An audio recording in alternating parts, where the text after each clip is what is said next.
Good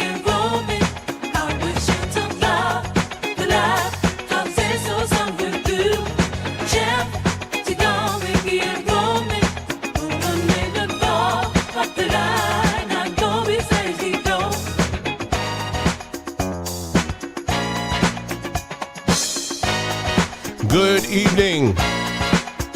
Welcome to another broadcast. So glad that you guys are here with us tonight or today, whenever you're watching. I hope you guys had a great week. Another beautiful week coming to a close as we entering into a brand new one. All right. What you got planned for the weekend?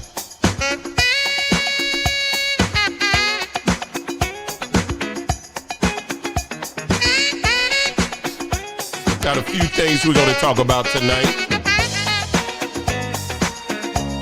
Not in any particular order. We're going to talk about this Congresswoman, Jasmine CROCKETT. We're going to also talk about what's going on in South Africa. We're going to kind of look at what they are saying. I am not an expert when it comes to South Africa, but we're going to listen and look at what is actually going on over there. We're also going to take a look at some of the things that's going on in the political front. We're going to look at some AI updates we're working on, and maybe a few other things. We're going to give people about another minute and change, and then we'll get started.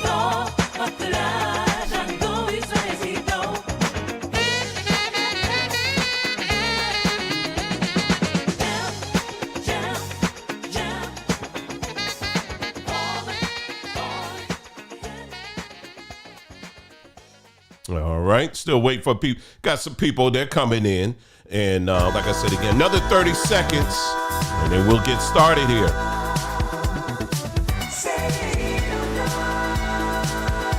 Figure we'll take it back to the 90s tonight.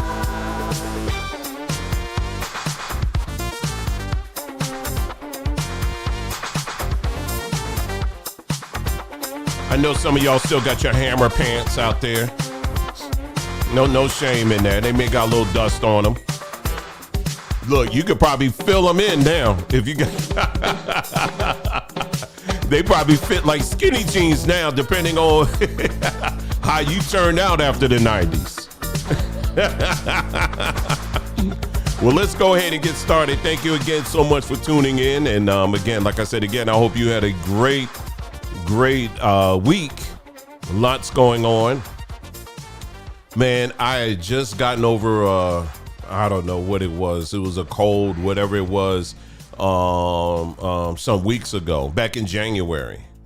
And now all of a sudden I started feeling something else. I was like, what is going on? Come to find out, I think it's allergies. And well, I know it is because I felt my lymph nodes and all of that acting up. And, you know, you get that feeling when all of a sudden you feel like you got to sneeze, but the sneeze won't come. And then your eyes start getting red and all of that. I'm fine, you know, so, you know, it's not, you got to be careful. No, we're fine. I'm fine. I really appreciate the concern, but it's fine. You know, it's just, I was just like, man, I just got over something. But yeah, I think part of it had to do, you know, for those of you who've been taking part of, you know, the sale that we had going on over on Sambatree, over on Sambatree.com, we've had a citrus sale that's been going on. And I told y'all, I had no idea that Arizona was known for citrus. I didn't know that. And people growing citrus literally all over the place, like all over the place. And so we were like, let's jump on this. So again, the website again is Sambatree.com. And so what we did was we put together a little citrus box that has like oranges, and grapefruit. And yeah, and in some of those cases, I was actually out there. Yours truly was out there picking it. Yep, I was out there picking them myself because they were like, you know, you can go out there and get them yourself. I said, all right, I will. And so yeah, we were out there collecting them ourselves, and then we're boxing them and all of that. And the great thing about this is that we're getting them from people primarily that have seeded fruit. And so, in this box, we have seeded Valencia oranges, seeded tangelos, and then seeded white and pink grapefruit. And so, yeah, y'all jumped on that and it's gone. Okay, it's gone. But fear not, we have another wave that's coming in this weekend. We got another wave that's coming in, and it's going to change a little bit. The fruit that's in there. It's still going to be citrus.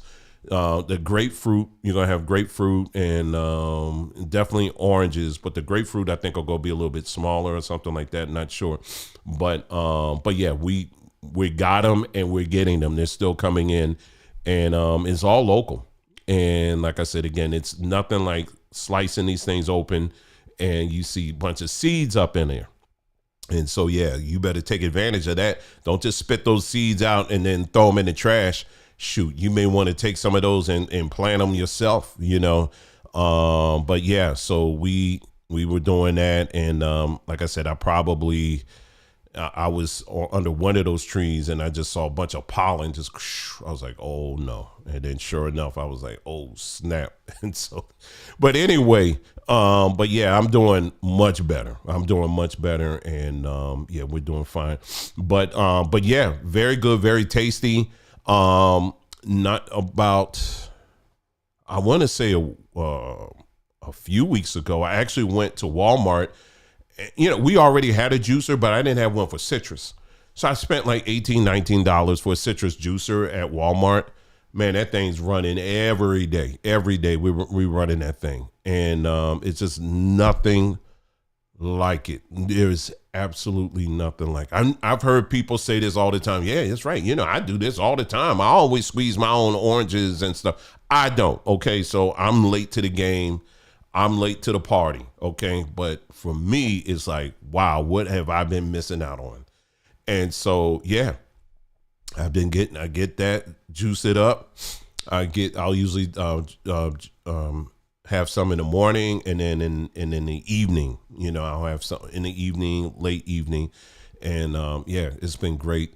But I was telling Nicole, I was like, man, the texture of these, it's like almost like a buttery. It's like very smooth. I can't describe it. It's like very smooth. Maybe y'all can tell me when shipments have already been going out. When you get it, let me know what you think or whatever, but it's quite tasty. And like I said, again, we got some more coming in on this weekend. So stay tuned, keep checking the website. If you're still interested in purchasing some, check the website this weekend. We'll have an email go out as well to let you know. And then I'll probably put a notification out, what you call something on the community page to let you know that, hey, listen, we just restocked or whatever. But I'm telling you, you better jump on it. You better get on it. And when we post it, you better do it fast, because the season is pretty much done, almost over with here out in Arizona. And so, so we're at the tail end of the season. So once it's done, it's done. That's it. I'm actively looking for other things that we can sell along those lines. But, so far this has been going pretty good. But big shout out to everybody, of course, in the chat. Already covered and told you about what we're going to be talking about in this broadcast. We're just going to be looking through the timeline on Twitter, things that I set aside and bookmarked and all of that. And, just, of course, a lot of things going on. And it just, I was telling Nicole, I said, it just, I don't know, it really feels like, to me, it feels like this is an age, we're in a time right now of if you want to progress, if you want to move forward, this is the time to do it. We're in a really fascinating, interesting time right now where, like I said, I think if you want to move forward, whatever it is that you've been wanting to do, I believe we're in the time right now to do that. This is why we have to call out the naysayers and people out here that want to preach doom and gloom all the time. And because no, if you're looking for sadness, if you're looking for fear, you will find it. If you're looking for destruction, if you're looking for all that stuff, you will find it. But man, I tell you, it really takes someone of I don't know, just of great worth of, I don't even know what to call you. It's all good.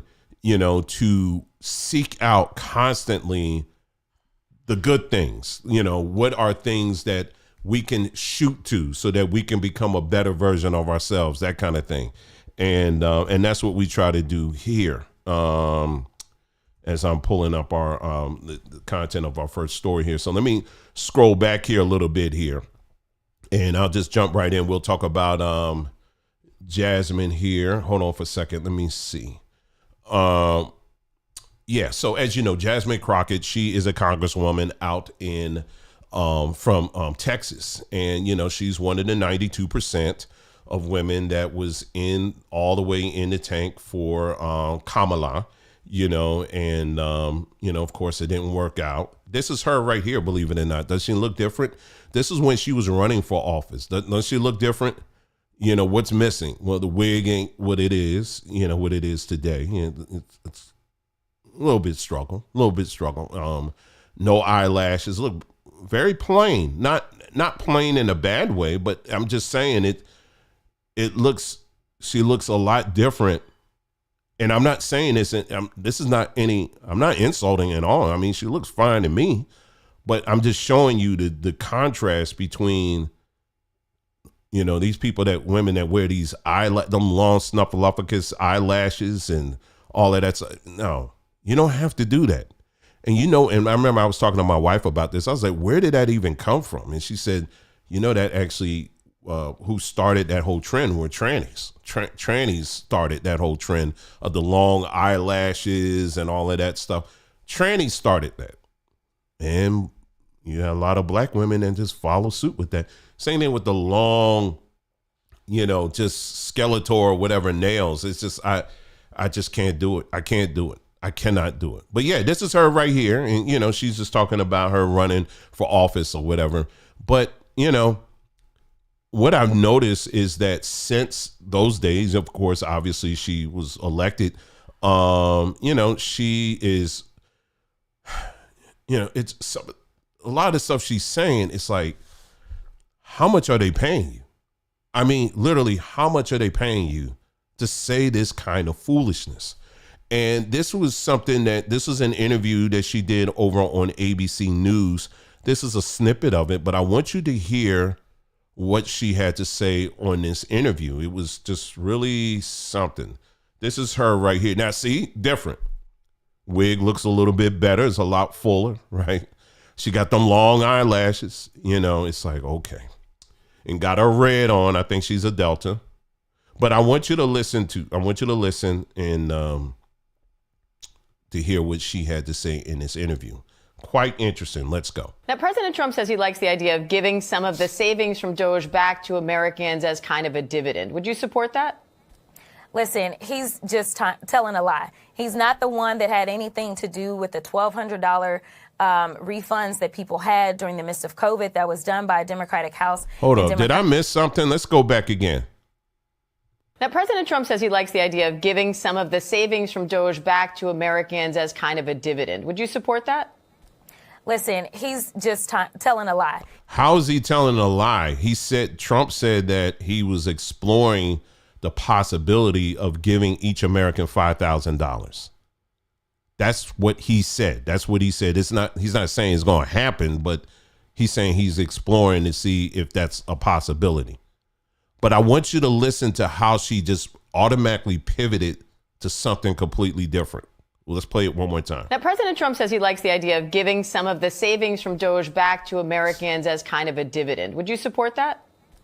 Listen, he's just telling a lie. He's not the one that had anything to do with the $1,200 refunds. Who said that he had anything to do with the $1,200? You're saying that. You see how these people work? Let's continue. That people had during the midst of COVID that was done by a Democratic House and Democratic Senate. Right now, what they're going to do is say, hey, we want to give you a refund, but Congress won't let us because they already know that there's just no money for that. The only reason that those refunds came before. There's no money for that. They're literally finding billions of dollars every day. Billions of dollars they are finding every day. What are you even talking about? Let's continue. Was because we were living in different times. This was a time in which hopefully we won't ever go through again. Why are you talking about something that happened years ago? She asked you specifically about something he's proposing in 2025. Why are you going back to that? It's almost like she didn't even hear the question. Anyway. We had a once in a lifetime pandemic. The bad part is that I don't know if it's once in a lifetime, because we know that Ebola, unfortunately, was detected right here in New York here recently. And if we continue down this road of getting rid of scientists or deciding that we don't want to rely on experts as. And let's take a full pause on this. This is just full of lies, this woman is. She said, you know, there was a couple of cases of Ebola. Yeah, they found, and it wasn't really, it panned out to really be very minor. It wasn't even like, as much as the media, they rushed out and then they pulled that story back because they were saying, oh, we got 2 Americans. And it was, they took care of it. It was already done and over with. But here she's like, oh my God, you know, Ebola is here, you know, and then now, and they don't even want to hear from scientists. Who are the scientists that you're talking about? Is it Bill Gates? Bill Gates, the scientist. Yeah, Bill Gates, the scientist that convinced the whole world to take his vaccine. Bill Gates, the computer scientist. That's the person you're talking about. I haven't heard of them doing anything of a sort as far as like canceling out scientists. What I have heard and what I have seen is them, and we're going to talk about this a little bit further later on in the broadcast, is we want to make sure that all voices are at the table when it comes to science stuff. But this is what I'm saying. It just rattles off of all of this stuff. But anyway, let's continue. Relates to what they're telling us to do, or we don't want to deal with vaccines and medicine in this country, then we may be facing not only our next pandemic, but our next 2, 3, or 4 pandemics because of their incompetence. So no, we are not in the business of giving out money. And honestly, I don't know what $5,000 will do for you.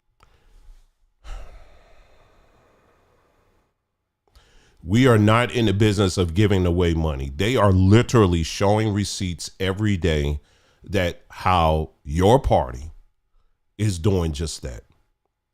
You are not in the business of giving away money. They're literally uncovering this. And as I've said many times before, and I'll continue to say it, if Biden was doing this, I would be all the way like, Biden, you go. And we will be covering it the same way. So anybody coming here thinking that, oh, you're a Trump guy, you're a MAGA guy and all this other stuff. No, we just want the truth to come out. And what we're seeing now is just that. We're starting to see things that have been hidden are starting to be revealed. We're starting to see how money is being just all over the place. Did y'all hear? And I'm going to come back to her in just a moment. Did you hear about this story coming out of Georgia? Let me pull this one out. As soon as I can pull it up here, hold on for a second. You want to talk about we can't give away money. This is Stacey Abrams. Stacey Abrams. Let me pull this up here. Stacey Abrams. I don't know if you guys heard this one. There we go. Stacey Abrams. I'm trying to pull something up for you.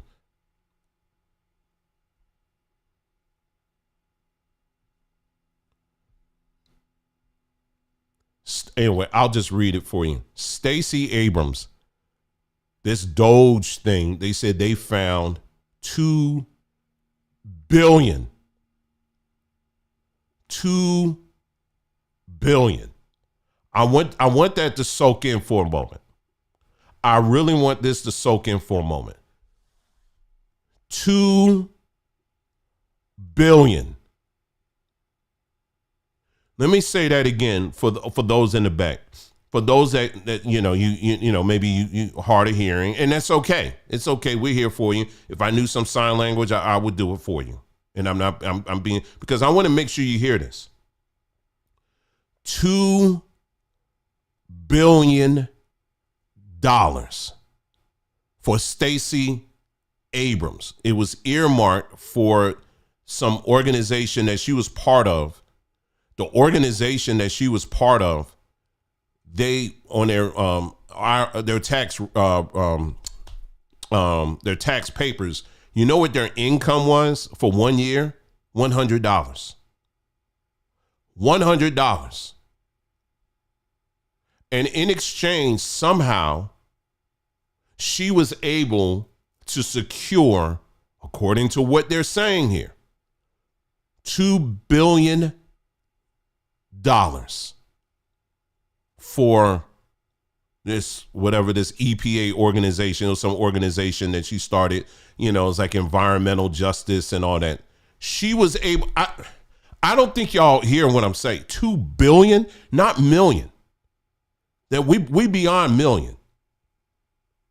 We beyond 1 million, 1 billion, 2 billion. $2 billion. This is a black woman. This is black woman magic on a whole nother level. And here we got this woman here telling us that, oh, we can't give away money. We can't do that. We don't have it to do that. And what you gonna do? What can people do? I don't know what they could do with $2 million. I don't know what they could do with $5,000. Like someone just said, I know there's a whole lot I could do with $5,000 right now. Okay, there's a whole lot I could do with that. But she's out here trying to talk that down. But let's continue because there's some other clips here.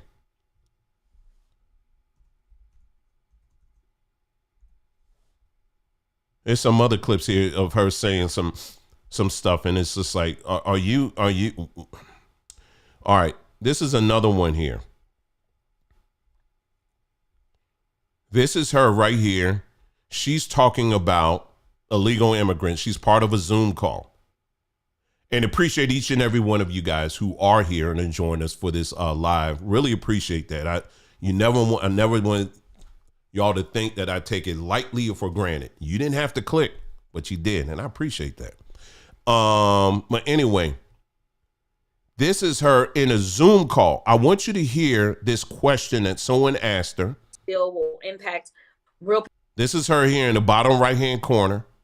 And I want you to hear the advice she is giving to illegals that are in this country and what she's telling them to do. Knowing full well the impact of illegal immigrants when it comes to Black Americans. This is what she is telling them to do. Take a listen. People's lives, and I don't see how this won't be disastrous. Is what should someone do, or what is your advice if ICE comes to their home? Woo! I'm sorry. I think Attorney Martin. I'm sorry, y'all. I can't, y'all. I want you to listen. Just listen to. I'm so tired of hearing these voices like this. You're too big to be sounding like that. I'm sorry. This is a sidetrack. Sorry. Their home. I can't stand that. Yeah. Hold on. Let me go back. If ICE comes to their home. Oh, Jesus. Anyway, y'all know what I'm talking about. I think Attorney Martinez covered this. But if you want to go ahead and recap kind of the basics, or I can, either way. These kind of are almost general rules, right? You don't have to open the door. In fact, you shouldn't open the door.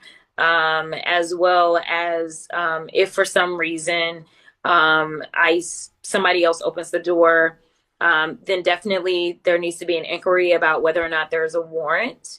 That needs to be the first thing. And then the second thing kind of needs to be right to remain silent. And I would say the next thing would be lawyer. I don't know if anybody wants to add to that, but kind of in that order. So she's telling them, don't answer the door and you need to lawyer up. Wait a minute. Now, I've been to other countries, right? And when I go to other countries, maybe this is just me. Okay, maybe I'm naive at these things or whatever, and I just haven't learned how to flex who I am, my Dwayne-ness. Maybe I haven't learned that. But when I've gone to Europe, right? I've been in Europe. I've been in the Middle East. I've been, in Mexico. When I've gone to these countries, my mindset was always, I am a guest in this country. And, I'm going to do my best to try to adjust to whatever the vibe of this country. I'm just trying to fit in. You know what I'm saying? I'm not asking y'all for anything. I'm just trying to enjoy taking your culture and keep it moving. You know what I'm saying? I'm not trying to like demand it. The last thing I'm thinking about is I'm trying to demand something like, how dare you? I don't do that. I'm trying to be kind of like just as invisible but visible as possible. You understand what I'm saying? So the issue I have with folks just bypassing laws and you just coming in, because here's the thing. I know if I went to Mexico has laws when it comes to people coming into their country illegally. Okay? You can't just walk up in there and be like, ta-da, I'm here, and I demand you do this, and I demand you do. You don't do that. You don't do that when you're in Mexico or any of these other countries. You don't do that. You go there and you know, okay, this is your law. Okay, I'll do better next time. I didn't know. But this entitlement stuff that I see when people come over here like this, I don't, and that's with any country. I'm talking here in the United States, but that's with any country. This happening right now in Europe. It's like you like demanding stuff, and it's like, how do you even come to that? How do you even arrive at that mindset? Like, yeah, this is our stuff. What? I should show y'all a video. This is in Ireland, and it's they have a huge influx of Africans that are coming over and migrating into, places like in Ireland and Scotland. And we've already talked about this before, what's really behind all these migrations, or I would call them forced migrations. A lot of the organizations are headed by Jewish people, all right?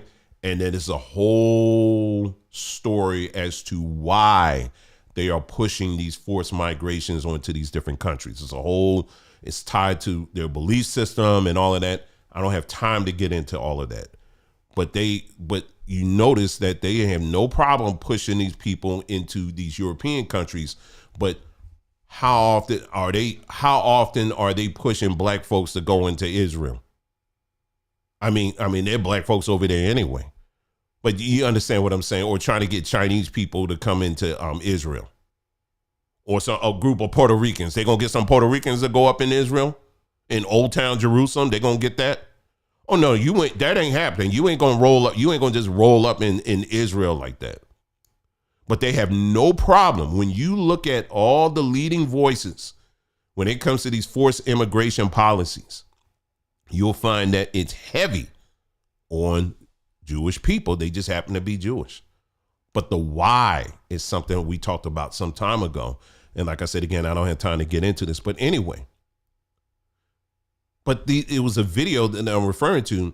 It was a bunch of African women. I don't know what country they were from. But they were holding their, their passports. And it was like, this is our country now. This is our country now. You in Ireland or Scotland, wherever it was, and saying, this is our country now. Too late. This is our country.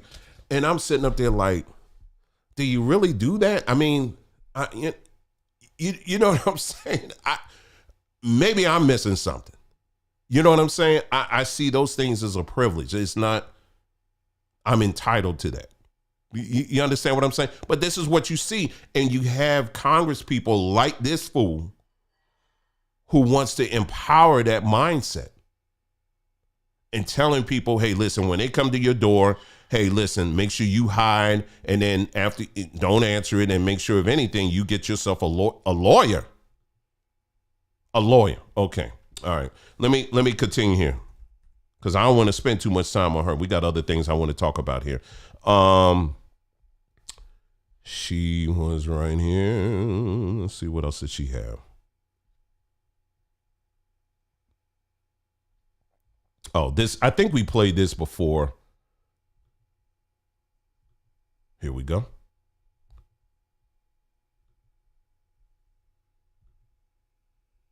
So let me tell you something, geez. Mr. Trump. You gonna learn a few lessons from us. And I'm gonna be the first one. You and your little friend off of Twitter. Y'all about to find out, all right? Now, so let me tell you. I forgot. This was, I was looking for a quote because she was talking about, she was promoting, she was talking about reparations, trying to jump on that whole bandwagon. Let me play this one here. Percent approval rating. It's higher than it's ever been. 70% believe that he's fulfilling his promises, and 45% believe Democrats should be more moderate. What do you take away? I think there's a lot to make of those numbers. What's your takeaway from that? My takeaway is just like the election. We've got to do better at education. People don't understand. Percent approval. So people were dumb and educated. That was her response. Yeah, that was another one I wanted to play. So her assumption is because they didn't go for her Indian woman, that they were uneducated. This woman spent billions of dollars that she's still in a hole for. I think she's in a hole for like 20 mil? It was something. It was a whole nother astronomical. I'm talking about Kamala. She's in a hole for like millions and millions of dollars since her campaign. Because it was one big failure. It was literally one big failure. But anyway, I don't want to spend too much time on her at all because I can't take her. I could take her in just in small little bits. That's it. But my thing is that when I hear her, she is a representative of a lot of other people. Like I told you, the 92%.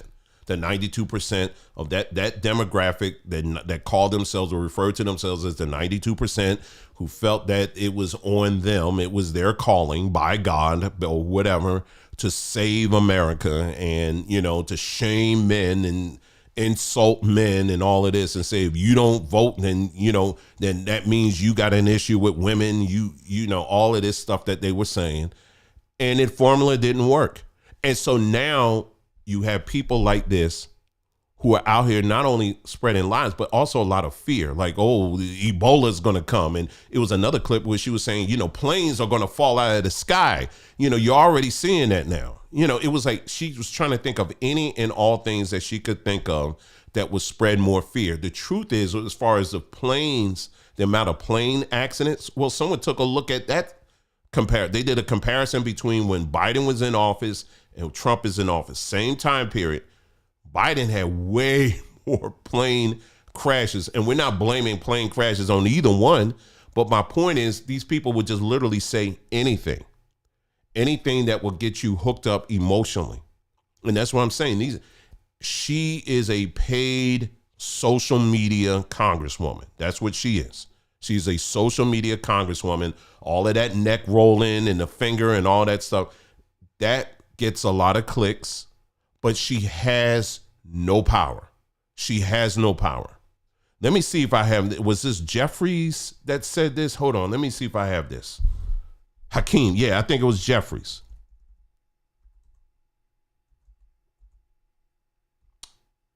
Let's see. Yeah, here we go. Here it is.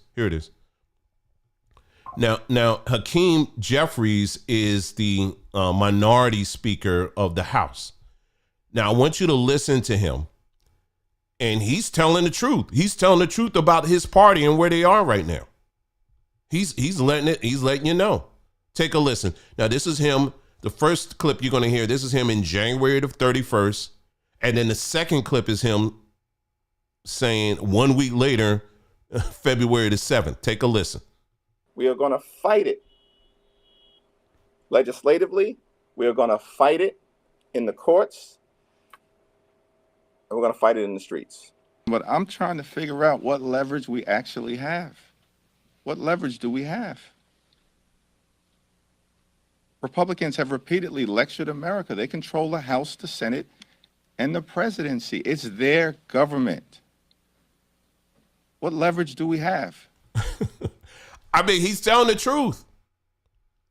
But here you got, what's her name, Jasmine up here talking about, we gonna tell you something. We gonna tell you something. And that little tech nerd or whatever, all that stuff. See, don't you get tired of seeing all of that? I mean, you do not have power. You don't have power. You don't. You are a social media click-a-thon. That's all you are. You don't have any power. This is your minority leader saying this. Y'all don't have any leverage. You have no leverage Right now, you don't. So what are you talking about? You gonna teach them something? Teach them what? But there's a demographic of our people who buy in and embrace that, all that stuff, but you're not doing nothing. And you literally are not doing a thing, nothing. It's just talk. And it's just so, I told you, I'm just so over it. Anyway, let's move on here. Let me go back to my bookmarks here. There was a, now this is a clip that was funny. This has nothing to do with her. We're moving on from Jasmine. This was on Piers Morgan. Now you got a big old dusty man, bigger than me, with a wig on. You know what his name is? Blossom. Now make that make sense. How you gonna be bigger than me? 4 arms longer than mine. Goliath. And got a wig on, and your name is Blossom. But anyway, I've seen this person before. But I want you to listen to the logic that the 92% were backing. This is what I'm trying to get you to understand. They were backing this at the expense of straight black men. They didn't care what we thought about this. And yes, I'm going to be forever on repeat on this. This is what you were pushing. All right, let's just listen to Blossom. Bigfoot Blossom. Anyway, let's go on. Just listen.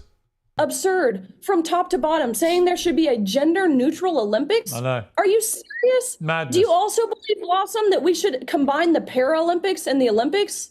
I would love to hear an answer to that. Okay, I'll ask her. Bring back Blossom. Blossom, should we combine the Paralympics with the regular Olympics? Have them all compete with each other? I mean, why not? And to go back to Riley's point, to why that not? last Yeah, point. okay. You are completely insane. Go back to that last. So, look at them long nails. Look at them. Look at. Do y'all see what I'm seeing? How are you gonna look at that and say that's normal? 92% of voting black women endorse this. They endorse this. Are you hearing what I'm saying? 92% of voting black women endorse what you see on the far left. That's what they endorse.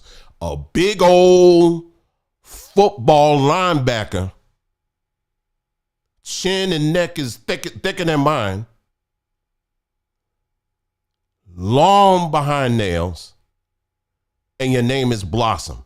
And she man is up here saying that, yeah, I think you should combine the regular Olympics with the Paralympics. In case you don't know, the Paralympics, that's for people who, you know, maybe they're handicapped in some way, or, you know,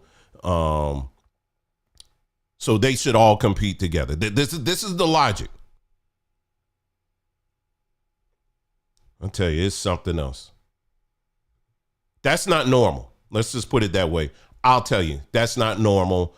Let me be the voice of reason for you. That is not normal. Don't let anybody up here tell you, as I've always said, and I'll continue to say it over and over again. Listen, when it comes, if you're a human being, I will respect your humanness, the human part of you. I'm with that. Okay. I ain't got no issues with that. I will respect you as a human being, but I will not embrace. I don't feel any way that I have to embrace your personal choices. If you want to be a Blossom, okay, that's you. But I don't have to accept that. I don't have to, like, whatever. No, not at all. Anyway, let's move on. Let's go to South Africa. Let's take a trip to South Africa. Now, there's been a lot of things going on in South Africa. From what I understand, basically, and I'm no expert because I'm saying this right off the rip. I've never been to South Africa. I'm not an expert when it comes to South Africa. Okay. And I always get a few Africans that come in here under the name of Jack Jones or something like that. And when they say, you don't know what you're talking about, you know, all of that. And it's like, listen, we're just looking at what your own people are saying here. Anyway, basically, long story short, South Africa is trying to push this policy where they're basically trying to take back land that they say is rightfully theirs. They're targeting mainly farmers, and the farmers, most of the successful farmers, of course, in the country of South Africa are white. And so they have been on, you know, trying to push this whole thing out here and just how racist these people are, the Boers and all of that. And listen, I'm not defending them in as far as their own beliefs or their viewpoints of how they view black people. Okay, so don't miss me with that. I'm not defending any of that. The Boers and who trained them, these are people who are, you know, basically are the leftovers from the apartheid era. So, you know, how they feel and think about black folks or whatever, that's on them. Okay, so I'm not embracing that and I'm not defending that. But I am a person that try to look at things from a whole perspective, as a wide perspective as possible. And the flip side of that is these white farmers, I think is well over 90% of the food supply to South Africa, period, comes from these white farmers. So what they are proposing, the South African government, is we're going to take that over. We're going to push them off this land here. We're going to push them off and we're going to take over their land.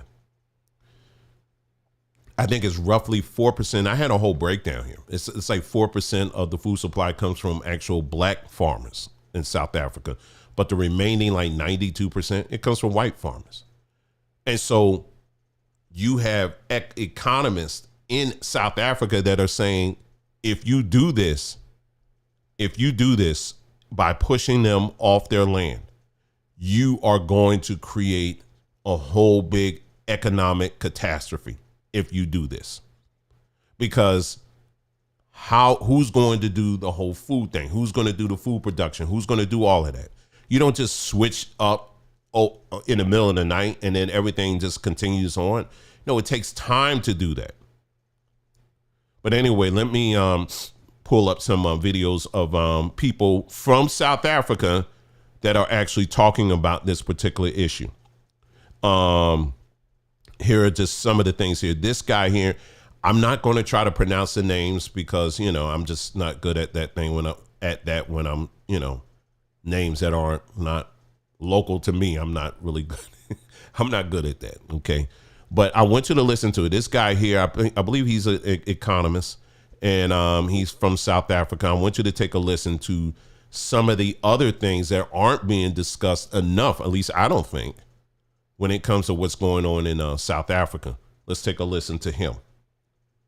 Government has, we have the most expensive public service in the world as a percentage of GDP, of gross domestic product of South Africa.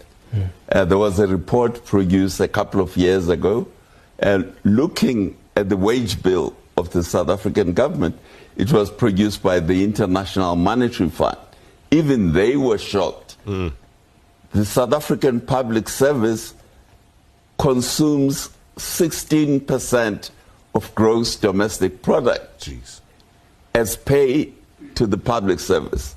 Similar countries to South Africa, like Thailand, Indonesia, Chile, in South America, it's only 6%. So we have a hugely paid public service, which frankly, the question about its efficiency, the jury is out on that.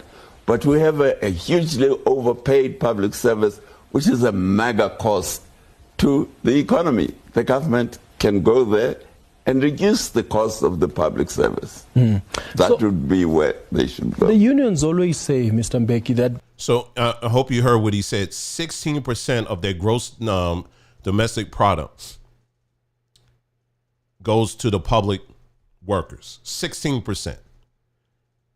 He said, if you do a side-by-side comparison between countries of similar size, like he said, Taiwan and named a few others, and I looked at it further, and you can even, look at Germany or whatever. The highest you're going to go is maybe 6%, maybe 7% or whatever. South Africa's at 16%.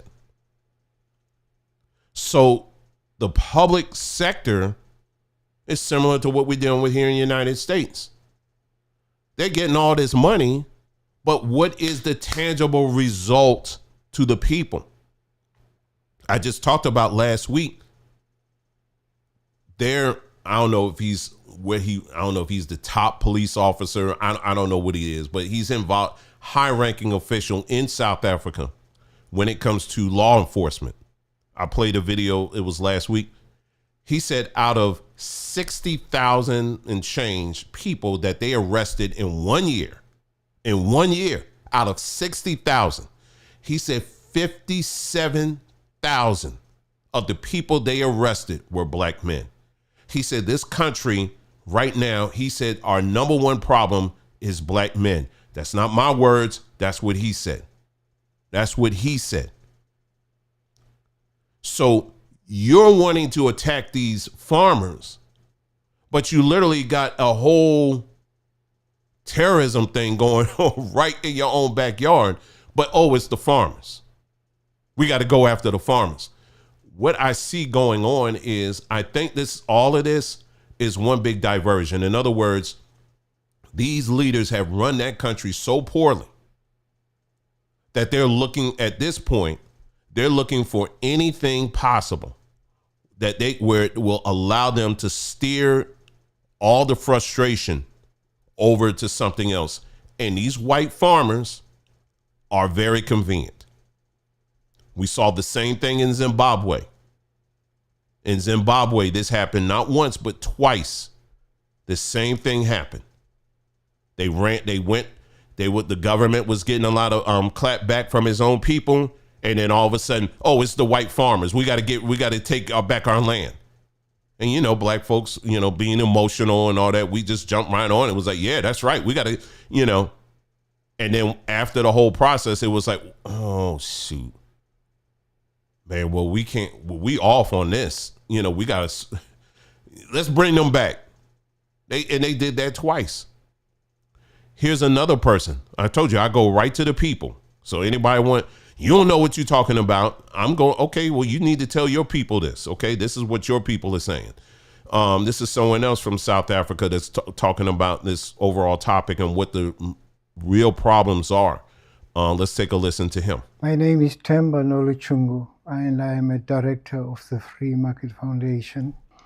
From what the name implies, the Free Market Foundation is a policy institute that advocates the adoption of free market-oriented policies. We have in place currently that we're dealing with the Expropriation Act. In full, it's supposed to be titled as the Expropriation Without Compensation Act. That ought to be the title, but somehow politicians have been able to spin it around so that it doesn't sound damaging by naming it the Expropriation Act. But this act, we can tell, and anybody, this is easily predictable. When you have in place a policy that mandates the expropriation of property, land property, without compensation, the consequences are going to be, first of all, there's going to be flight of capital. That's going to precipitate a flight of capital. That means that the economy is going to suffer. And secondly, it means essentially that you're undermining the property rights of people right across the racial spectrum, blacks, whites, and whoever, right? And you're putting their fate, their economic fate, in the hands of bureaucrats who are going to implement this pernicious act. And this does not bode well for the country. We have a million... Yeah, I think that's pretty much it. And he was just, saying what I was saying earlier. It's like, because what people also have to understand too is that it's not just, because we hear a lot about white farmers, but it's not just white farmers. It's also black farmers too that are going to potentially get caught up with this as well. And South Africa, hold on, let me see. Let's see.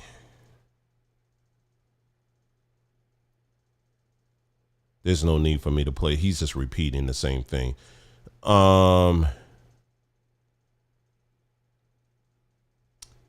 It's a stat that I came across here. They said 1,155 children murdered in South Africa over the past year. And the crime stats for third quarter 2024, first quarter 2025. Hold up. They said 90. So if you do the numbers, basically, if you do the numbers, 96 children were murdered in South Africa every month, which averages to 3 children a day. But you want to tell me that white farmers are the problem in South Africa? South Africa, to me, honestly, has been a great disappointment in that it was supposed to be this beacon of hope, if you will, for the Pan-African movement. But when you go back and you look at how Nelson Mandela set this country up to fail, you know, he actually cut some deals and stuff with what was it? Was it Botha? I think it was Botha, whoever was in the president at that time. He cut a deal with him. He cut a deal with a separate deal with the white farmers and all of that. He set this country up for failure. And then ever since then, this country has it's just been a mess. Well, you should talk about America. America's been a mess too. I'm not saying America isn't. But I'm saying the little that black folks can say, you know what? This can potentially be a beachhead to something of greater things. I'm talking about that. I'm talking about that. Don't deflect. I'm talking about that. I'm talking about South Africa now. And the opportunities that were there where that country really could have been something what it is, it just isn't. And I would say that country has forever been a black eye to the Pan-African movement. And because they just can't get around it. And like I said, you got people out here talking about we need to move over there because America's falling and we got to go to South Africa because that's the promised land. If that's the promised land where you got 1,100 and some odd children dying every day, that's the promised land to you? A promised land where the economy is in the toilet? That's your promised land?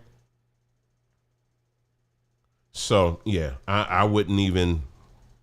It's a beautiful country, you know, no doubt. I mean, everything I've seen as far as the videos and all of that of the out country and all, it's a beautiful country.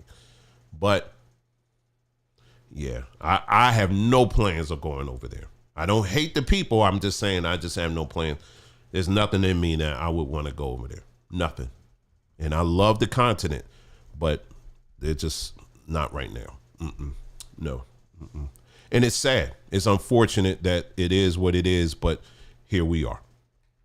And if you're going to talk about South Africa, we need to have more honest conversations about that. I want to hear from more people talking about the other side, the reality of it, because what we're getting here in the diaspora is how racist these farmers are. But what we're not hearing is that if they're so racist that they're supplying all your people with food every day. Yeah, they're so racist. They're supplying your whole country with food every day. Yep, that's how racist they are. Make it make sense.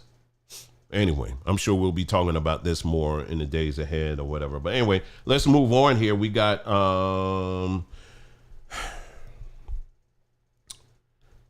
this right here. Told you the truth will eventually come out. Now, if they want to come after me or whatever, I'm reading straight from the article. I'm going to play it safe. I'm reading straight from the article. This is in science.org.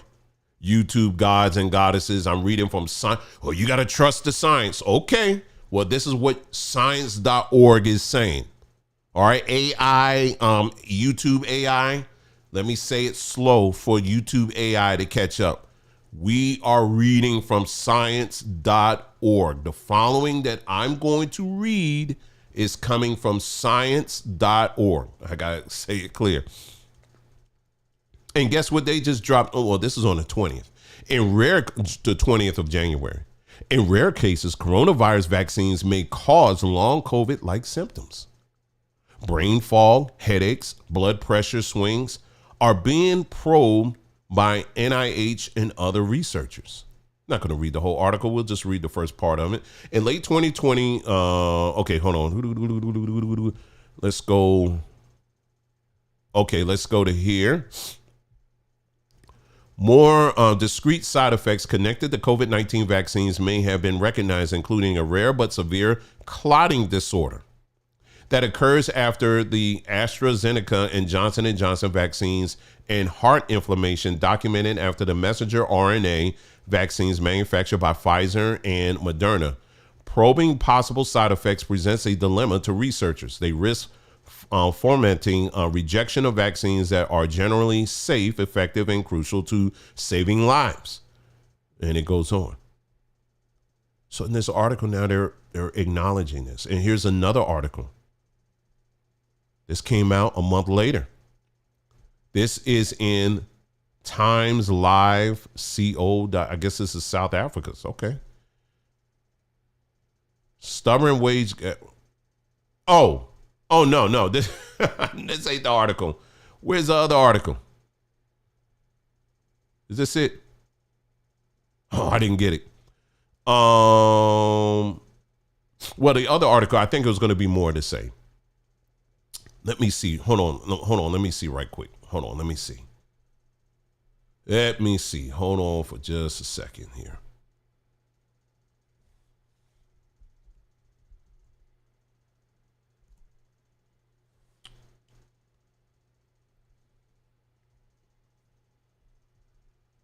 There's clips I would love to play for you right now, but I cannot play because they will snatch this thing off so quick.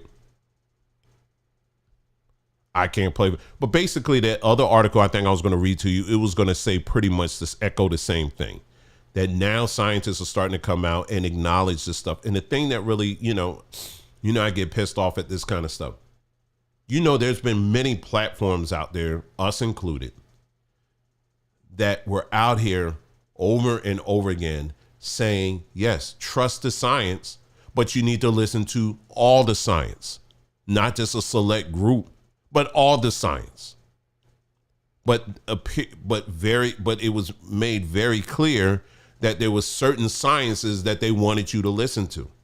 And all it took was someone who has a willingness to read, to invest in reading, clicking out of the emotional state and actually reading. You would see for yourself, okay, well, there's more science out here for me to consider if I'm going to do this thing. And that's all we were encouraging people to do. Read this source, read that source, check this out, read this, read that, hear what they are saying, but also hear what they are saying as well. Now you have all more information that you can consider and go with, right? And I keep going back to all of these people, black politicians, preachers, and all of that. What we were doing on this platform, and like I said, there are many, many others as well. They could have easily done that. I don't have a building. I don't get tithes and offerings. Okay, I don't have any of that. Everything we do here, we got to do between Nicole and myself. It's us. It's a result of her and I. That's it. But yet, I could speak for what the work we have done here. We have spent countless number of hours bringing up all that research and all of that data and then presenting it and all that other stuff. It was just the two of us. Just the two of us were doing that. And begging with folks, please read it. Please just read it. That's all you got to do, read it.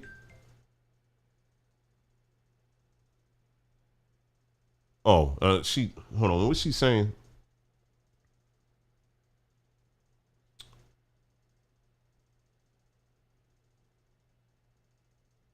Okay, she want me to correct something I said earlier. She said it was over 5 years. This is going back earlier. It was not. This is going back to the South Africa thing. It was over 5 years. They arrested 57,000 black men, not 1 year. I said 5. It was actually 1. So yeah, that's we see how we go, how we work. So there you go. So I wanted to go back on that. Okay, so going back. So what I was just saying earlier, it's just the two of us, like that right now. Just the two of us. I don't have a staff like that to do this kind of stuff. And a lot of people who are out here saying this stuff, they don't have a staff either. But the majority of the voices the majority of our demographic, they listen to the people who got all of that. But they're not telling you the whole truth because they don't want to tell you the whole truth. They're going to tell you exactly what they're getting paid to say.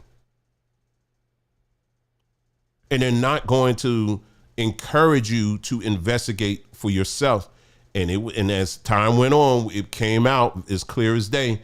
A lot of these people were getting paid to say this kind of stuff, and they didn't give two craps ultimately about how it was going to end up. Did you hear about, I can't even say this man's name. I think he's right now probably the tallest dude in the NBA right now. Well, he's out for the rest of the year. He's out for the rest of the year. Look it up and find out why he's out for the rest of the year. And it's not just him. These stories are coming out every day. Every day. I have to talk in broad general terms. Because, on this platform, they're like, oh, you can't do that. But this is happening all the time. So it makes me angry when I see this kind of stuff where, and these people aren't being held accountable for this. I really would like to see the day these people get rounded up and they just be strung up somewhere and just throw them in a pit and bury them. That's what I would love to see. I really would love to see that, for real. Because the damage they have done to countless thousands upon thousands of lives. And for people, there should be a revolt like we haven't seen ever against these individuals who are out here encouraging this stuff. There should be a mighty revolt. A mighty revolt. But these same people, they will use the Bible and they will say, well, hey, listen, God needed another organist in heaven. And God needed someone he needed Miss Evans pies in heaven. And that's why he took her early. And then yes, sir. Yes. Amen. Hallelujah. We just roll with that. Ain't that something? Anyway, I just thought that it just burns me up. But now it's all coming out now, slowly but surely. And there was some other things that was coming out too. But like I said, I can't really show that on this platform because, again, it's YouTube. But we do have the hotline, which is on Threema. We share things on there. And then from time to time, we'll do a video over on Odyssey where we will go into deeper details when it comes to the medical stuff. But we can't do it here on YouTube. OK. All right. One last thing, and then we're going to call it the evening here. Let's go to. Let's go here. We're going to go to our blog here. All right. Right here. Oh, I'll just show you this on our thing right here. How about we'll start there and then we'll jump. Let me just go here. Almost finished, y'all.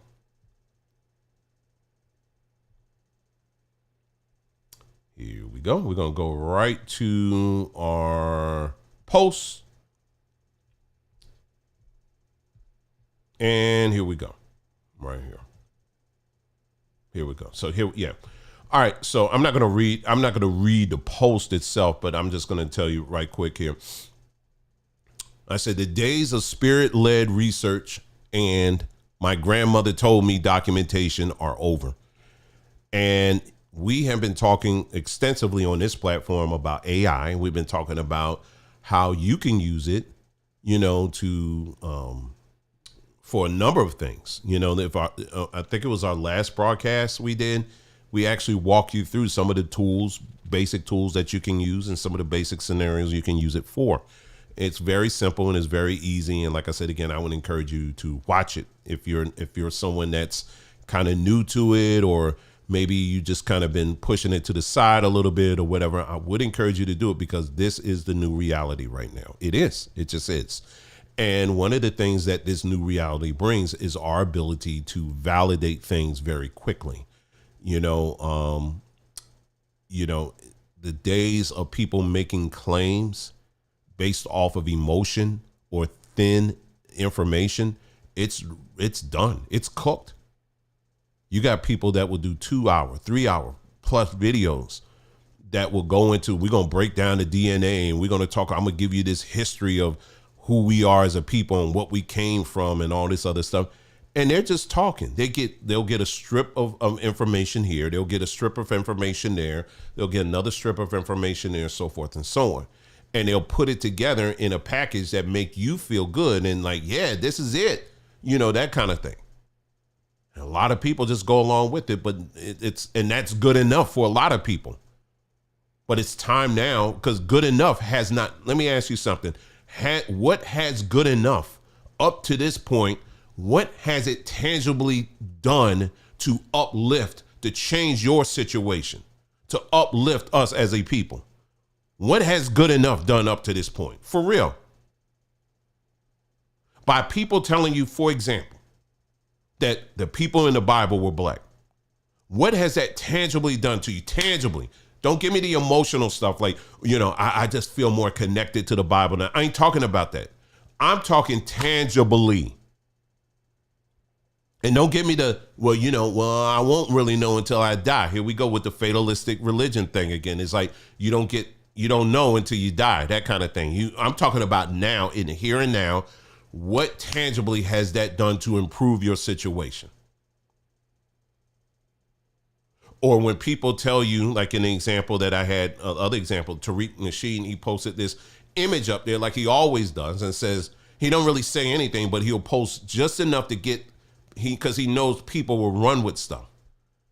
And he posted this picture recently of, it was these, what appeared to be black Indians.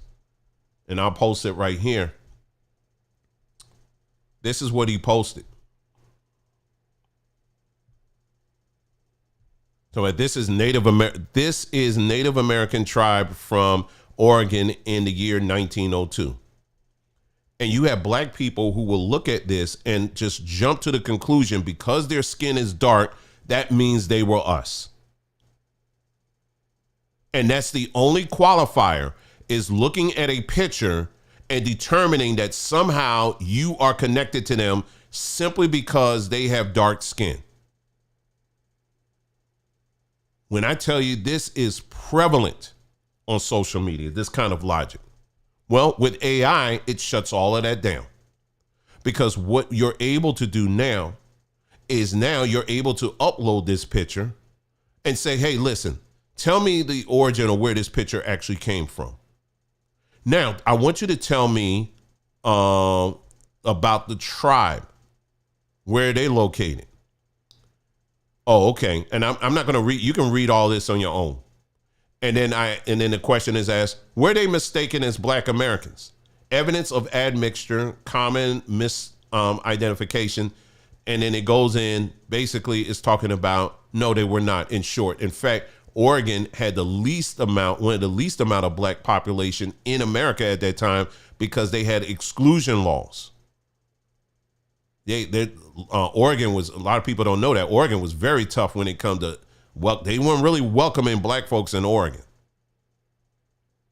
And then what I could have included were the other Native Americans that was in this particular tribe. Because you can go through rummage through a bunch of pictures that you find, and find the Indians that look dark as you, and then draw all kinds of conclusions to it.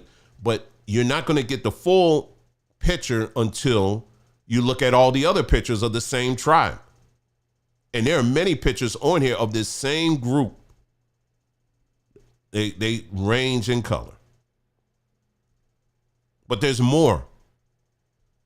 And then we go through side-by-side cultural comparisons, because they were part of Warm Springs. I forgot what it's called. Warm Springs. the Confederated Tribes of Warm Springs. That's what it was called.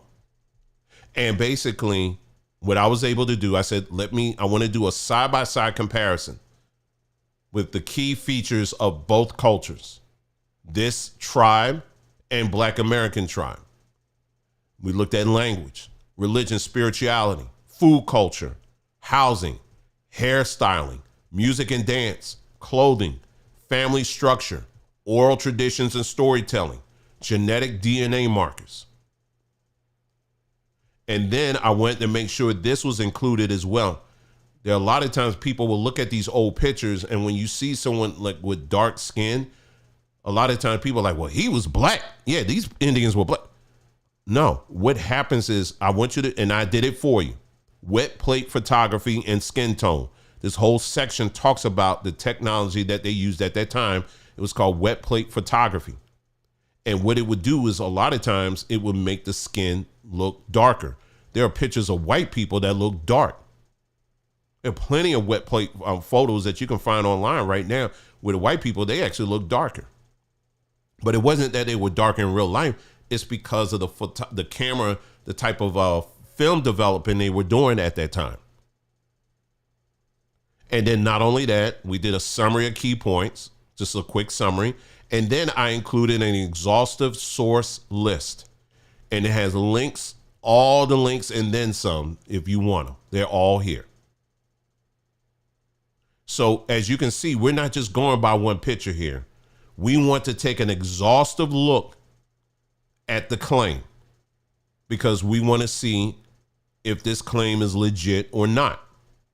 We don't want to leave anything to chance here.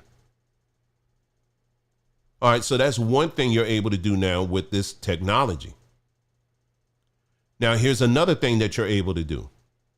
Now you're able to upload books. If it's in PDF format, I can now upload a book and tell it to analyze this book, cross-reference it with actual factual history, and tell me in this book what is legit and has been proven to be true versus what is false. And by the way, both of these things, it takes me longer to write the prompt because I got to be detailed in what I'm asking and saying all the things I'm looking for. You know what I mean? Because I'm just I want it all out. If they're right, then highlight the right. If it's wrong, then no. We need to highlight that too. So here's one. So we looked at this book here when we were in the Hebrew world, From Babylon to Timbuktu by Rudolph R. Windsor. We did a video, it was over 2-hour long video where we talked about this book. But this was some time ago. Now you don't even have to, you can watch it if you want, because there are some things I highlight in that, but you can come here.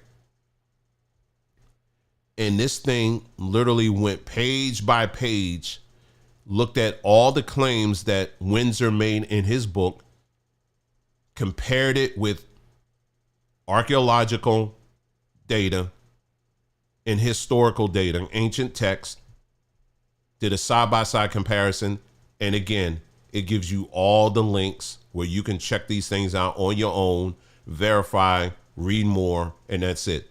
Now, as I've said before, am I saying that AI is 100% accurate? Absolutely not. It's not yet. But it's sure giving you a lot more information than just one person's claim. And this is something, unfortunately, a lot of our people fall into, is that all something has to be done is something has to just be packaged just right to tick all your emotional boxes to get you emotionally bought into something. But when it comes down to actually doing the research, you don't want to do it. You want someone to tell you what to believe. And what I'm saying to you is you have even more tools now that are being given to you that oftentimes are free. All you got to do is ask the question, hey, is what they're saying, is this true? And it will give you a whole breakdown of all of it. So now you're without excuse. People want to keep repeating some of these lies and stuff like that. You're doing that by choice now. But the tools are out here right now to clear things up very quickly so that you can be operating in some truth. So I would encourage you, as I've said in that video we did about AI, the basics of it, I would encourage you to go watch that video if you haven't watched it already. If you're someone that's kind of been backed off and you just don't know, and I don't want to mess with that, it's the mark of the beast or whatever, look at it. Just look at it. Okay, nobody's trying to tell you to sell your soul or anything like that. Trust me, it's none of that at all. But these are tools that will help you to gauge what is the truth versus what ain't. And it's too much that has to be cleared out of our own backyards when it comes to this stuff. Before we start pronouncing judgment on some of these other groups, we got a pack of liars within our own backyard that have been repeating lies over and over and over again. Meanwhile, your family still ain't together. Meanwhile, you ain't healed. Meanwhile, you're still broke. Even though the promises that you've been holding on to saying that the opposite was going to be true, but it hasn't been happening. And many of you at the sound of my voice, you've been some of the most faithful people sticking to those promises, but they haven't manifested, have they? Isn't it about time you start using some of this stuff and say, hey, listen, am I lying? Have I been lied to? Let me look at this stuff.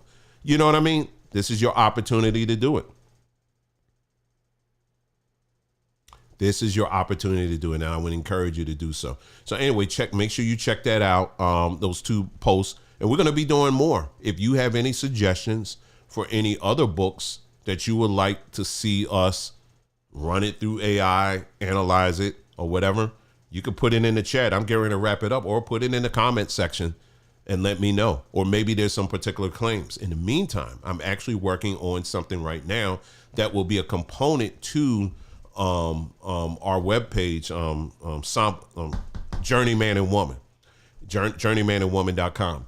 And I still haven't figured out a name for it yet, but basically it's going to be a tool that you can go to, and it's going to be specifically designed for people coming out of Christianity and the Hebrew Israelite space. And you're going to be able to ask this, whatever questions you have, whatever claims that have been made, you're going to be able to type those claims in. And the result that you get is going to be a result that is going to take those claims and hold them side by side with verifiable archaeological, ancient text, studies, and all of that stuff to make sure that the claim matches up. There's not going to be any more of this, y'all, I was able to buy this $3,000 book on Amazon. They hiding this stuff in the book now. You got to pay all this money. That's their trick, is to put it on Amazon. And that's their way of hiding stuff. Okay, if they really were trying to hide it, why would they put it on Amazon? Rather, if it was listed for $3,000 or $2, why would they put it on Amazon if they were trying to hide it from you? But a lot of people fall into that. They're like, yeah, that makes sense. They listed for $10,000 because they didn't want us to read it, because they didn't think we could afford it. And people will just run with that logic. But no, we don't have to do that anymore. All that information now is achievable, is in your reach right now. There are no gatekeepers when it comes to this stuff anymore. Okay? It's up to you right now. If you want to know, it's going to be, now is the time. But yeah, so I'm working on that. That will be done pretty soon. Actually, that will be done pretty soon. Again, this will be something where I'm going to look at all, and they'll be constantly updated. We're going to look at all the main claims made by Hebrew Israelites, all the main claims that are made in Christianity. But we want it to be analyzed factually, historically. Does this measure up or does it not? Plain and simple. And I think you would want that, and it's going to be free, of course. I mean, nobody's charging for that. I'm not charging for that. But yeah, so so I'll let you know when that's good and ready. And like I said, that's something I'll post the link once I'm finished developing it. So I'm actually working on that right now. So, all right. But that's it. I think that's all we have for this broadcast. Anybody's got any questions for me at all, like any topic, don't care. If you got any questions at all, drop it in the chat real quick before I go. Okay. You got any questions for me? In the meantime, let me put some music on. I'll wait to see if anybody's got anything for me at all. Again, We'll be dropping that more of those fruit citrus packages. We'll be dropping more of those this weekend. So make sure you keep an eye out over on SambaTree.com, and we'll let you know when and make sure you're in the on our email list as well. All right. So again, if you got any questions at all for me, post them in the chat. I'd love to talk.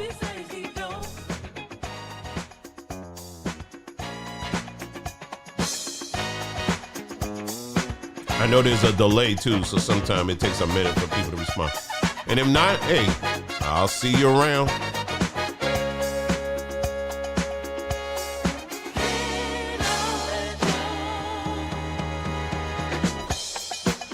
Someone said, I'm going to take a picture of what you're saying here. You said, let's talk about the inventor from Zimbabwe with free energy. I took a picture of that because I'll look into that further, and then maybe in a future broadcast, we'll do just that, okay? Thank you for that.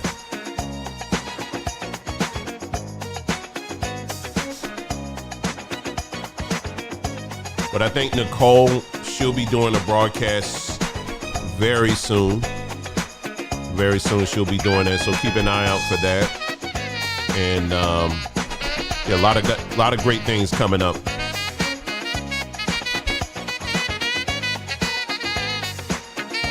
We also have a tool over on our Instagram page for Samba Tree. It's called Baba Herbal. If you go to our Samba Tree Instagram page, there's a link right there. And you can ask it pretty much anything health related, and it will give you answers. It will give you herbal solutions.